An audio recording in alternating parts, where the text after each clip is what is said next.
The anti-Semitic attack in Golders Green was not only terrifying, it started a fresh debate at the highest political levels about policing, protest, and the safety of British Jews. 4 days later, we've come to Golders Green to speak to Jewish people about how safe they feel. The authorities and the police and the government have to take care of the underlying cause of this anti-Semitism, which they're part of.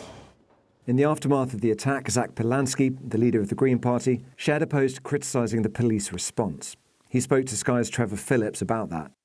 I think you can both recognise the bravery of officers who run towards incidents that most of us, including myself, would certainly want to run away from, and find the appropriate forum to say that no one, especially the police, should be above scrutiny.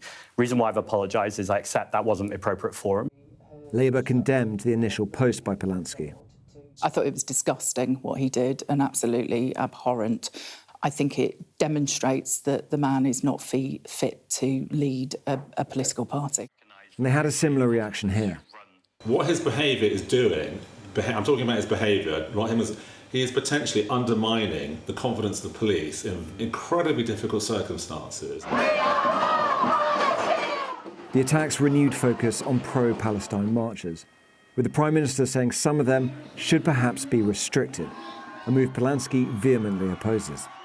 We should not and must not pit people facing physical violence against people's freedom of speech and ability to march in relation to a genocide in Palestine.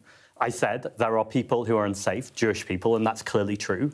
There are also people who feel like the marches are hate marches. I'm saying as a Jewish person who marches with many Jewish people against the occupation in Palestine, when people say that makes them feel unsafe, that's a distortion of what the march is. Do you see where he's coming from in terms of that? I go on these marches, I'm Jewish, I feel safe. He's a useful idiot. Correct. You took the words out of my mouth. Yes, of course you can pick a handful of Jewish people there, but the vast majority of them regard these marches as hate marches. You know, the murders, the knifings, the bombing of ambulances, this didn't occur a couple of years ago. It's totally related to the marches now. Someone who's born a Jew is a Jew. But when he's walking down the road on these marches, is he wearing a Magen David? Is he wearing a kippah? Is he wearing a talit saying, I'm a Jew? Is he holding the Israeli flag? Or is he going as a pro-Palestinian activist? And I think he doesn't feel intimidated because he's not going as a Jew. One of those people who does go to those marches as a Jew is Stephen Kapos, who, as a child, survived the Holocaust.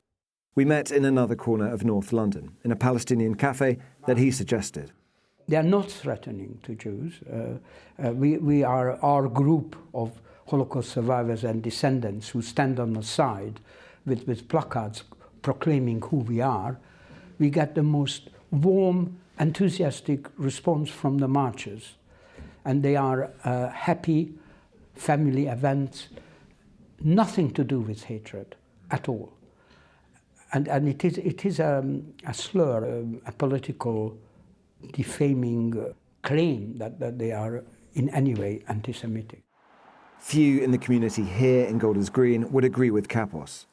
This is a fiercely felt and fiercely fought debate. No wonder, given what is at stake: anti-Semitism and the safety of Jewish people. Tom Cheshire, Sky News, Golders Green.